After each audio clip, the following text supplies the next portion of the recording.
India गठबंधन के विधायक आईपी गुप्ता असदुद्दीन ओवैसी साहब से मिलने के बाद उन्होंने एक बयान दिया है कि हमारी समाज का आवाज अगर ओवैसी साहब लोकसभा के अंदर उठाएंगे तो नरेंद्र मोदी को भी सुनना पड़ेगा। बिहार से एमआईएम पार्टी के अख्तरुल इमान साहब के साथ सदन के अंदर दिखते हैं आईपी गुप्ता, और आईपी गुप्ता ने कहा कि बिहार के अंदर बिना बैरिस्टर ओवैसी साहब के बिना राजनीतिक नहीं होने वाला है, क्योंकि ओवैसी ने साबित कर दिया है बिहार के अंदर 5 सीटों पर चुनाव जीतकर। ओवैसी साहब के बारे में आईपी गुप्ता का जो बयान है, इस बयान को सुनना बेहद जरूरी है। तो सबसे पहले आईपी गुप्ता का ये वीडियो देखें।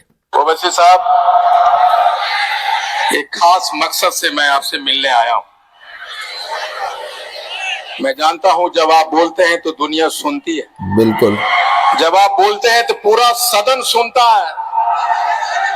मैं चाहता हूं ये जो तांती ततवा पान समाज है 78 बरस से एक लड़ाई लड़ रहा है कि इस तांती ततवा पान समाज को भी अनुसूचित जाति का दर्जा मिले, पान का दर्जा मिले। बिहार सरकार ने 2015 में दिया, फिर सुप्रीम कोर्ट ने हमारे आरक्षण को छीन लिया। अच्छा।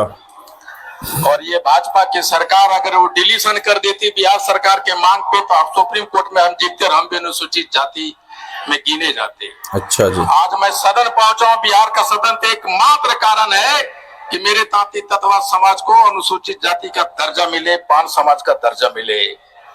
मैं आपसे अनुरोध करता हूं कि आप भी मेरी इस मांग को सदन में उठाएं।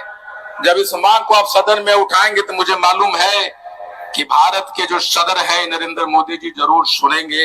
अच्छा जी। और हम आपके सदैव शुक्रगुजार रहेंगे। बिल्कुल। हम एक नए बिहार के लिए, बिहार के नई डेवलपमेंट परिभाषा के लिए हम उन तमाम लोगों के साथ खड़े नजर आएंगे जो बिहार को फर्स्ट करना चाहेगा, बिहार के डेवलपमेंट में अपने योगदान बचाना चाहेगा।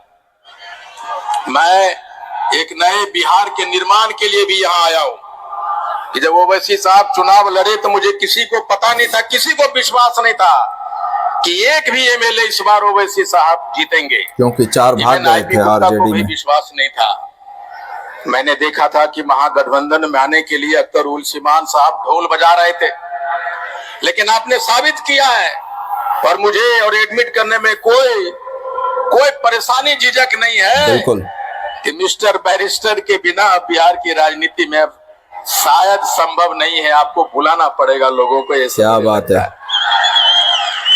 एक बार पुनः आपको बहुत शुक्रिया कि आप मुझे बुलाए, और मुझे उम्मीद है कि आप मेरे तांती ततवा पान समाज की लड़ाई, उनकी आवाज सदन में उठाएंगे। बिल्कुल। और आप देश के सच्चे सपूत हैं।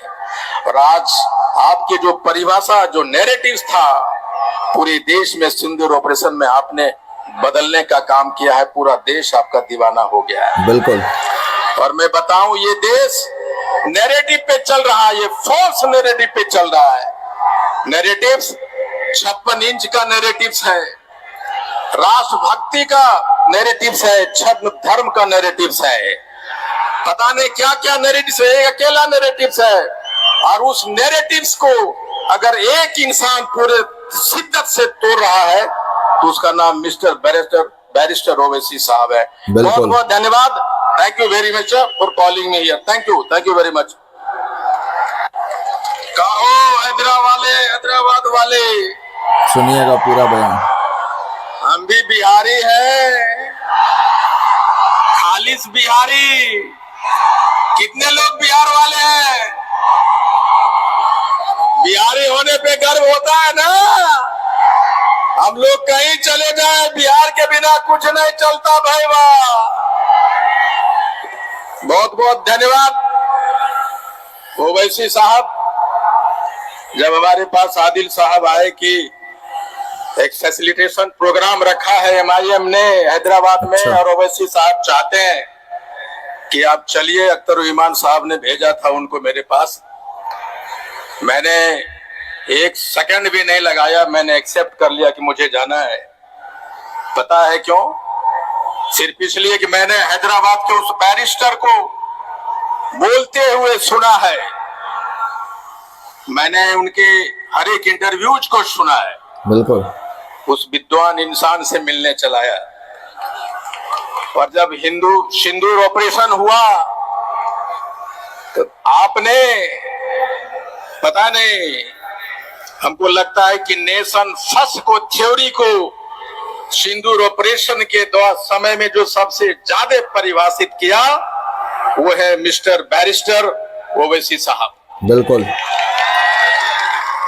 और इसीलिए मैं चला आया ओवैसी साहब, ये सम्मान आईपी गुप्ता का नहीं है, ये सम्मान आप कर रहे हैं सहरसा के उन तमाम नागरिकों का जिसने मुझे चुना है।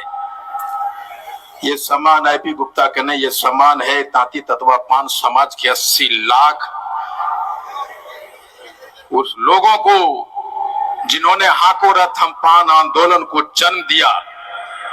और उसी हाको रथ हम पान जब 13 अप्रैल को गांधी मैदान पहुंचा तो वहां से एक पार्टी का निर्माण हुआ जिसका नाम इंडियन इंक्लूसिव पार्टी है। अच्छा, आप उस पार्टी का भी सम्मान कर रहे हो ओवैसी साहब। मुझे गर्व होता है कि मैं तांती तत्वा समाज में पैदा लिया, मुझे गर्व होता है कि मैं एक बिहारी हूं। बिल्कुल। ओवैसी साहब, जिस आंदोलन को लेके आईपी गुप्ता का जन्म हुआ, जिस आंदोलन को लेके पिछले 1.5 साल हम सड़क पे थे, सड़क से उस आंदोलन को मैंने बिहार का सदन पहुंचा दिया। बहुत बहुत धन्यवाद ओवैसी साहब। आपके छोटे भाई अकबरुद्दीन साहब और बिहार के आपके पार्टी के सदर अख्तर उल ईमान साहब और अकोला से कोई आए हैं भाई? कौन है वो अकोला से? अकोला से भी कोई आए हैं क्या? अकोला से कोई है? सुनिएगा, आए हैं भाई। किधर है भाई? विश्व कुंजानी साहब। आप है अकोला से, इसलिए मैं इनको बुला रहा हूँ कि अकोला मेरा ससुराल है, मेरी शादी वहीं हुई है। अच्छा भाई, एक बार इनके लिए ताली बजा दीजिए। बहुत बहुत धन्यवाद ओवैसी साहब कि अकोला वाले को भी आप फैसिलिटेट कर रहे हैं, आप मेरे ससुराल को भी फैसिलिटेट कर रहे हैं। क्या बात है, बहुत खूब।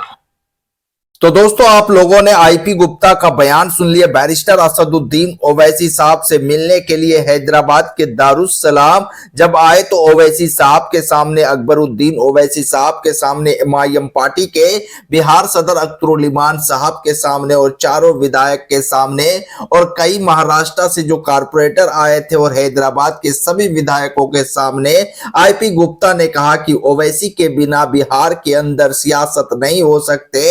बैरिस्टर ओवैसी साहब एक बहुत ही अच्छा और शानदार नेता है। बैरिस्टर ओवैसी साहब से आईपी गुप्ता ने गुहार लगाया है कि हमारे समाज के लिए आप आवाज उठाए लोकसभा के अंदर, ताकि वो आवाज उठे और हमारा काम हो। असदुद्दीन ओवैसी साहब के बोलने से सदन से लेकर पूरा मीडिया पर ओवैसी छाए हुए रहते हैं, इसीलिए आईपी गुप्ता ने ओवैसी साहब से कहा है कि हमारे समाज के लिए आप आवाज जरूर उठाए लोकसभा के अंदर। अब देखते हैं बैरिस्टर ओवैसी साहब आईपी गुप्ता के इस बयान पर क्या कुछ ओवैसी साहब लोकसभा के अंदर आवाज उठाते हैं।